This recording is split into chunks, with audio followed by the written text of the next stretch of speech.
అందరికీ నమస్కారం. నవంబర్ 17న కోబ్రా ఇంపార్టెంట్ సిచ్యువేషన్ అప్డేట్ ఇవ్వడం జరిగింది. దాని గురించి తెలుసుకుందాం.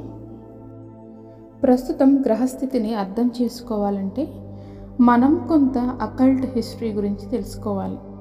క్రీస్తు పూర్వం 2వ శతాబ్దంలో రోమ్ ఉత్తర భాగంలో వారు తమ ఆస్తులను విస్తరిస్తున్నప్పుడు ఓర్సినీ కుటుంబం పిటిక్లియానో అలాగే అర్వియోటోలోని ఎట్రుస్కాన్ స్థావరాల దిగువన ఉన్న భూగర్భ తుఫా సొరంగాల నెట్వర్క్ను కనుగొన్నారు.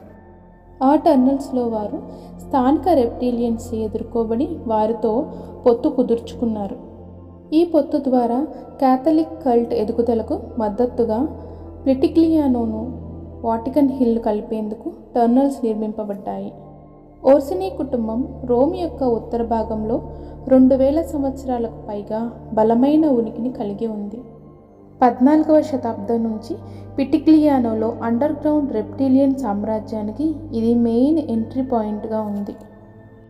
దియోడోసన్ రాజవంశం అంటే ప్రస్తుతం ఉన్న దియోడోలి కుటుంబం 4వ శతాబ్దం చివరిలో నెగిటివ్ ఆండ్రోమిడన్లతో కలిసి మరొక కూటమిని ఏర్పరచుకొని రోమన్ నాగరికతను సమర్థవంతంగా కూల్చివేసింది. ఆల్డోబ్రాండినీ కుటుంబం 16వ శతాబ్దంలో ఆల్డోబ్రాండ్స్తో పొత్తు పెట్టుకుంది. ఆ పొత్తు గురించిన వాస్తవాలు బహిర్గతమైనప్పుడు అవి చాలామందిని ఆశ్చర్యపరుస్తాయి. 12 నుంచి 14వ శతాబ్దం మధ్య క్యాథలిక్ మరియు టెంప్లర్ మూవ్మెంట్ గ్రహానికి మళ్ళీ కాంతిని తీసుకురావడానికి లైట్ ఫోర్సెస్ ప్రయత్నించాయి. ఇంక్విజిషన్ అనే సంస్థను కాంతిని అలాగే ముఖ్యంగా గాడెస్ ఎనర్జీని సప్రెస్ చేయడానికి డార్క్ ఫోర్సెస్ చే సృష్టించబడింది. అప్పుడు కాంతి శక్తులు పునరుజ్జీవనాన్ని ప్రొటెస్టెంట్ మూవ్మెంట్తో మరింత కాంతిని తీసుకురావడానికి మళ్ళీ ప్రయత్నించారు. దీనికి రియాక్షన్గా ఫర్నీస్ కుటుంబం జెస్యూట్లను సృష్టించింది. జెస్యూట్లు త్వరగానే అండర్ గ్రౌండ్ వరల్డ్ని అన్వేషించడం ప్రారంభించారు. దానికి సంబంధించి 1960లో వారు గొప్ప పురోగతిని సాధించారు. 1960లో వారు భూగర్భ డ్రాకోనియన్లతో సంప్రదింపులు జరిపి ఒక సైనిక ఒప్పందాన్ని కుదుర్చుకున్నారు. ఈ ఒప్పందం గురించిన సమాచారం చాలా తక్కువ మంది స్థాయి జెస్యూట్లకి మాత్రమే తెలుసు. 17వ శతాబ్దం చివరిలో 18వ శతాబ్దం ప్రారంభంలో జెస్యూట్ల యొక్క ఒక చిన్న గుంపు ఉపరితల నాగరికతను విడిచిపెట్టి వారు విడిపోయి ఒక సమూహాన్ని ప్రారంభించారు. డ్రాకోనియన్ల సహాయంతో 18వ శతాబ్దం చివరిలో వారు సోలార్ సిస్టమ్ అంతటా ఒక చిన్న కాలనీలను కలిగి ఉన్నారు.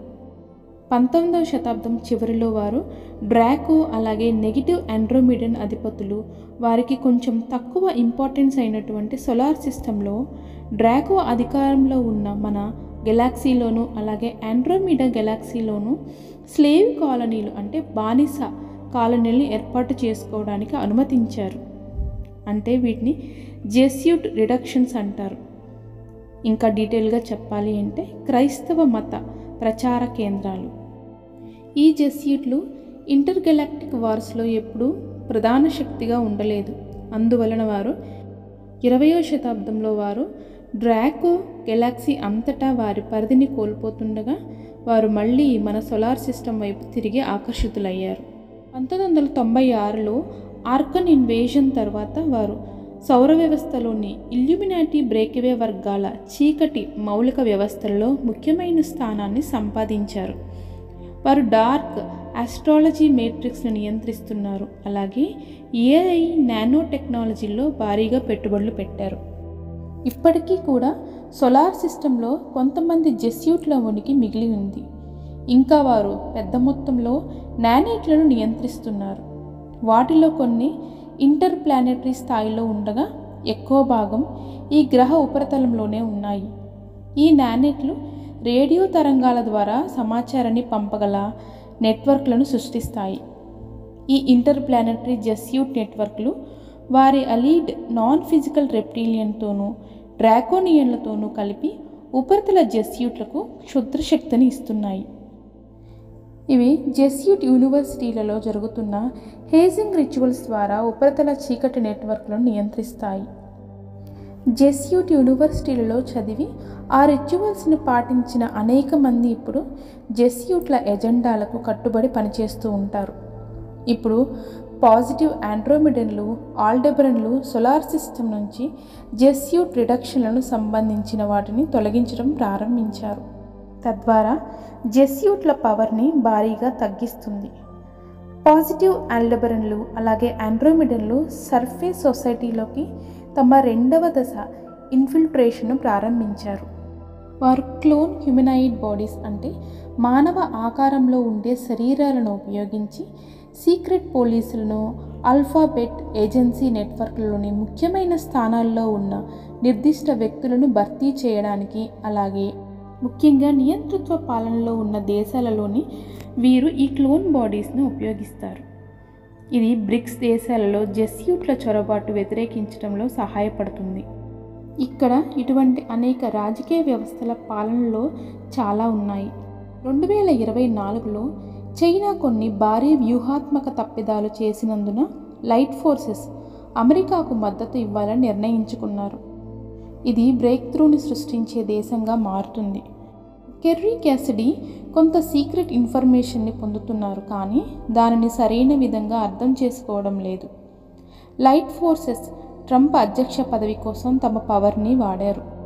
అనేక పాజిటివ్ టెంప్లర్ గ్రూపులు న్యాయమైన ఎన్నికల కోసం ధ్యానం చేశారు. ట్రంప్ ఎన్నికవడం వలన పాజిటివ్ టైమ్లైన్లో షిఫ్ట్ ఏర్పడింది. యుఎస్ఏలో కూడా ఆండ్రోమిడన్లు, ఆల్డెబరన్లు ఇన్ఫిల్ట్రేషన్లు జరుగుతున్నాయి. వారు నేరుగా ట్రంప్ని లేదా మస్క్ని సంప్రదించవచ్చని తెలిపారు. ట్రంప్ గ్రే హ్యాట్గా పరిగణించబడినప్పటికీ ప్రస్తుతానికి ఆయన భవిష్యత్ పరిపాలన లైట్ ఫోర్సెస్తో కలిసి పనిచేయడానికి ఇతర ప్రపంచ ప్రధాన నాయకులు మరియు వారి పరిపాలన కన్నా ట్రంప్ది ఎక్కువ పాజిటివ్గా ఉందని తెలియజేశారు. భారీగా ఆధ్యాత్మిక పరివర్తన జరుగుతోంది. సెయింట్ జర్మన్, అగార్థా నెట్వర్క్లను, ఉపరితలంపై ఉన్న పాజిటివ్ అకల్ట్ గ్రూప్లను యాక్టివేట్ చేయడం ప్రారంభించారు. ముఖ్యంగా సెయింట్ జర్మన్తో సంబంధం కలిగి ఉన్న టెంప్లర్ గ్రూపులు, రోజిక్రూషన్, మసోనిక్, మిస్రైమ్ అలాగే థియోసాఫికల్ గ్రూపులు యాక్టివేట్ అవుతున్నాయి. ఈ గ్రూపులు 2025లో జరిగే భారీ యాక్టివేషన్లకు అలాగే భవిష్యత్తులో వచ్చే గోల్డెన్ ఏజ్కు సిద్ధమవుతున్నాయి. మొత్తం అగార్థా నెట్వర్క్లో కూడా మళ్ళీ పెద్ద పునర్వ్యవస్థీకరణ జరిగి యాక్టివేషన్ కూడా జరుగుతోంది. వారు గెలాక్టిక్ కాన్ఫెడరేషన్కి అలైన్ చేయబడుతున్నారు. అలాగే రెసిస్టెంట్ మూవ్మెంట్ కూడా అగార్థాలో స్పెషల్ ఫోర్స్ విభాగంగా మారుతోంది. సోలార్ సిస్టమ్ నుంచి జెస్యూట్ల తొలగింపు తర్వాత అగార్థన్ సిల్వర్ ఫీట్లు మళ్ళీ యాక్టివేట్ అవుతుంది. సిల్వర్ ఫీట్ అనేది అగార్థా స్పేస్ షిప్ల సముదాయం. ఇది 1975-1995 కాలంలో పాజిటివ్ న్యూ ఏజ్ మూవ్మెంట్ వైపు ఉపరితల జనాభాను అవేకెన్ చేయడంలో కీలక పాత్ర పోషించింది. 1996లో ఆర్కన్ ఇన్వేజన్ సమయంలో ఆ ఫ్లీట్లు అజ్ఞాతంలోకి వెళ్ళటం జరిగింది. 2025 జనవరిలో మళ్ళీ పూర్తిగా రీయాక్టివేట్ చేయబడుతుందని భావిస్తున్నారు. ప్లూటో కుంభరాశిలోకి ప్రవేశించడానికి 2 రోజుల ముందు డార్క్ ఫోర్సెస్ పరిస్థితులను తీవ్రతరం చేయడానికి చివరి ప్రయత్నం చేశాయి. అందువలన రష్యాకి, నాటోకి మధ్య శాంతి కోసం ధ్యానం చాలా అవసరం. నవంబర్ 22న 1111 డోర్వే పూర్తి అవుతుంది. మీకు గైడెడ్ అనిపిస్తే మీరు కూడా చేయవచ్చు. సోలారా అనాని 1111 పోర్టల్ యొక్క విజనరీ. కొన్ని రోజుల క్రితం ఈవిడకు ప్రమాదం జరిగింది. మీకు గైడెన్స్ అనిపిస్తే ఆమెకు హీలింగ్ ఎనర్జీస్ పంపవచ్చు. తద్వారా 1111 పోర్టల్ క్లోజింగ్ సెరమనీస్ పూర్తి స్థాయిలో నిర్వహించబడతాయి. 1111 ముగింపుతో పోర్టల్ ఆఫ్ ప్రిపరేషన్కి స్థలం సిద్ధమవుతోంది. దీనితో అనేక బ్రేక్ త్రూలు సాధ్యమవుతాయి. ఈ పోర్టల్ నవంబర్ 22న 1111 ముగింపుతో తెరుచుకుంటూ డిసెంబర్ 21న సెడ్నా అల్సియన్ కంజంక్షన్తో మలుపు తీసుకుంటుంది. ప్లూటోకి వ్యతిరేకమైన మాస్ను హీలియోసెంట్రిక్ భూమితో కలుపుతూ జనవరి 21న మూసివేయబడుతుంది. ఎంతో ఆసక్తికరమైనటువంటి పోర్టల్ 2025 కోసం మనల్ని సిద్ధం చేస్తుంది. సరైన టైం వచ్చినప్పుడు దానికి సంబంధించిన మరింత సమాచారం విడుదల చేయబడుతుంది. Victory of the light. Thank you.